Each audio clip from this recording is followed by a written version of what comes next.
Everyone, Assalamu alaikum.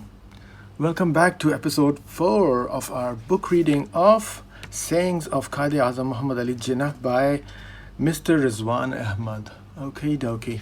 अच्छा देखो Quaid-I-Azam की एक photo है. Basically ना, what I was thinking,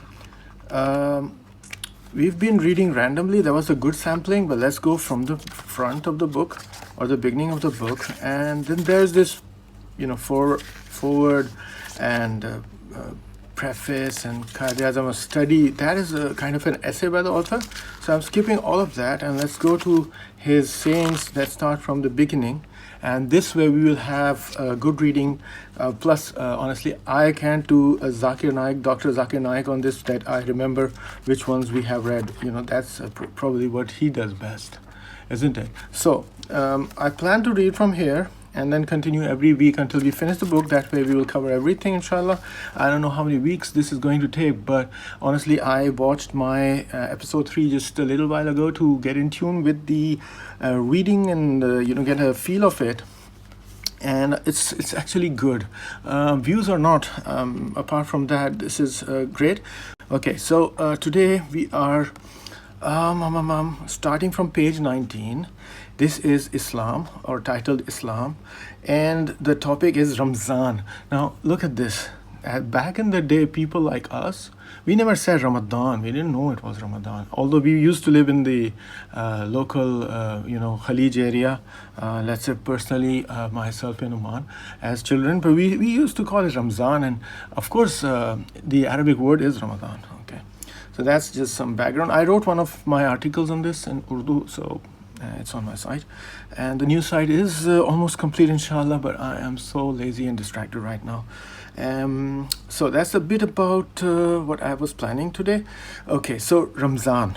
The discipline of the Ramzan fast and prayer will culminate today in an immoral meekness of heart before God, but it shall not be the meekness of a weak heart, and they who would think so are doing wrong both to God and to the Prophet sallallahu alaihi wasallam.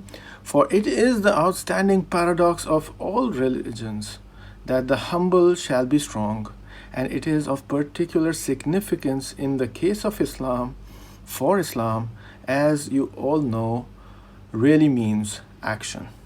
The discipline of the month of Ramadan or Ramzan was designed by a prophet to give us the necessary strength for action. Man has indeed been called God's caliph in the Quran, and if that description of man is to be of any significance, it imposes upon us a duty to follow the Quran, to behave towards others as God behaves towards his mankind. In the widest sense of the word, this duty is the duty to love and forbear. And this, believe me, is not a negative duty but a positive one. All social regeneration and political freedom must finally depend on something that has a deeper meaning in life. And that, if you will allow me to say so, is Islam and Islamic spirit. In the pursuit of truth and cultivation of beliefs, we should be guided by our rational interpretation of the Quran, and if our devotion to truth is single-minded, we shall, in our own measure, achieve our goal. Broadcast talk on Eid Day from All India Radio, Bombay, 13th of November, 1939. Fantastic, mashallah. So the next one is also about Ramzan. The month of Ramzan is the month of fasting, prayer, and communion with God. It teaches you the lesson that you should be prepared for privation and to undergo a hard trial in the performance of duty. It enables you to feel that you are not a slave of food or appetite, but that you should be its master. Nor can its social value be underrated. Islam lays great emphasis on the social side of things. Every day, the rich and the poor, the great and the small, living in a locality are brought together 5 times in a day in the mosque in terms of perfect equality of mankind, and thereby the foundation of a healthy social relationship is laid and established through prayer. Then at the end of Ramadan, or Ramzan, comes the new moon, the crescent, as a signal for a mass gathering on the Eid day, again in perfect equality of brotherhood which affects the entire Muslim world. You have gone through the regime and the discipline of Ramzan for one whole month, and now comes the Eid al-Fitr, which means recurring happiness. It is a day of happiness which follows the performance of duty in order to inculcate in you and to show you that true happiness lies in the successful performance of duty. Eid message, October 1941. MashaAllah. Goody good. Goody good. Change of faith and nationality. Can't you see that a Muslim, when he was converted more than 1,000 years ago, bulk of them, then according to your Hindu religion and philosophy, he became an outcast and he becomes a Malicha or Malika, untouchable, and the Hindus cease to have anything to do with him socially, religiously, and culturally, or in any other way? He therefore belongs to a different order, not merely religious but social, and he has lived in that distinctly separate and antagonistic social order, religiously, socially, and culturally. Can you possibly compare this with that nonsensical talk that mere change of faith is no ground for a demand for Pakistan? Can't you see the fundamental difference? Presidential address at the special session of the Punjab Muslim Students Federation, 2nd of March 1941. This is actually profound, and Quaid-I-Azam is making a great point, because this is exactly what has been, pronounced again and again over the last decade or more, that look, you're some kind of traitors, you left this sort of lifestyle, or this, whatever they call it, Hinduism, okay? And now, you are a chut or whatever, they're like Malicha. A chut is like untouchable also, by the way. Malicha, blah, blah, blah, blah, blah, blah. So, anyway, Quaid-I-Azam is setting this right. Like, if you're going to behave this way, then our call for a separate state where we can actually practice what we want to practice and believe in is actually correct. And that's my 2 cents after Quaid-I-Azam, the Jinnah's, you can say, chest of gold. Okay, democracy and Islam. I was told that I was guilty of disservice to Islam because Islam believes in democracy. So far as I have understood Islam, it does not advocate a democracy which would allow the majority of non-Muslims to decide the fate of Muslims. We cannot accept a system of government in which the non-Muslims, merely by a numerical majority, would rule and dominate us. Speech at Aligarh Muslim University, 6th of March, 1940. Okay, I didn't have to say much here because he said it all here. Say na aajkal ke naye bachchon ke style mein. Okay. Sheet anchor. What is it that keeps the Muslims united as one man? And what is the bedrock and sheet anchor of the community? It is Islam. It is the great book, Quran, that is the sheet anchor of Muslim India. I am sure that as we go on, there will be more and more of oneness. One God, one book, one prophet, and one nation. Inshallah. Concluding speech at the session of the All India Muslim League, Karachi, 26th of December, 1943. Okie dokie, mashallah, I'm really enjoying this reading session. Chalo. Islam, a code of life.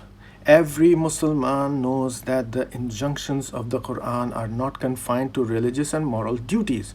From the Atlantic to the Ganges, says Gibbon, the Quran is acknowledged as the fundamental code not only of theology, but of civil and criminal jurisprudence, and the laws which regulate the actions and the property of mankind are governed by the immutable sanctions of the will of God. Everyone except those who are ignorant knows the Quran is the general code of the Muslims, a religious, social, civil, commercial, military, judicial, criminal, penal code. It regulates everything from the ceremonies of religion to those of daily life, from the salvation of the soul to the health of the body, from the rights of all to those of each individual, from morality to crime, from punishment here to that in the life to come. And our Prophet has enjoined on us that every Muslim should possess a copy of the Quran and be his own priest. Therefore, Islam is not merely confined to the spiritual tenets and doctrines or rituals and ceremonies. It is a complete code regulating the whole Muslim society, every department of life, collectively and individually. Eid message, September 1945. MashaAllah. Where did he come up with all of these words? The way it's said, I mean, of course he wrote it, or he brought them together, but the way it's said is tremendous. Just rewind it a bit, read this, and I would love to read this every day. It's a very, very touching reminder about the Quran and how we really need to invest more time in reading the meaning of the Quran and actually internalizing it, inshallah. The Holy Prophet Sallallahu Alaihi Wasallam, today we have met here in a small body to pay tributes to the great man. For not only he has reverence of millions, but also commands the respect of all the great men of the world. What tribute can I, a humble man, pay to this great man? The Prophet was a great teacher, Sallallahu Alaihi Wasallam. He was a great lawgiver. He was a great statesman, and he was a great sovereign who ruled. No doubt, there are many people who do not quite appreciate when we talk of Islam. Islam is not only a set of rituals, traditions, and spiritual doctrines. Islam is also a code for every Muslim, which regulates his life and his conduct even in politics and economics and the like. It is based on the highest principles of honor, integrity, fair play, and justice for all. One God and the equality of manhood is one of the fundamental principles of Islam. In Islam, there is no difference between man and man. The qualities of equality, liberty, and fraternity are the fundamental principles of Islam. The life of the Prophet was simple according to those times. He was successful in everything that he put his hand to, from as a businessman to as a ruler. The Prophet was the greatest man that the world had ever seen. 1300 years ago, he laid the foundations of democracy. It's very emotional, mashallah. Speech on the occasion of the Holy Prophet's birthday at the Karachi Bar Association, 25th of January, 1948. Last one for today, inshallah. The tenets of Islam. The tenets of Islam enjoin on every Muslim to give protection to his neighbors and to the minorities, regardless of caste and creed. Speech at public meeting, Lahore, October 30, 1947. Thank you very much for listening to one more episode of Sayings of Quaid-I-Azam Mohammad Ali Jinnah.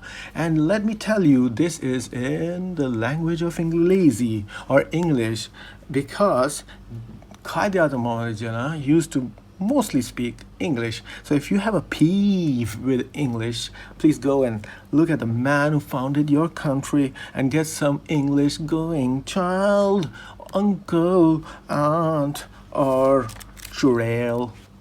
I don't know where churel came from, but there's loads of churels, men and women. Khalli walli, this is going too much. People will be like, what did he say to me? Okay, assalamu alaikum. And if you don't like something, hasta la vista, baby.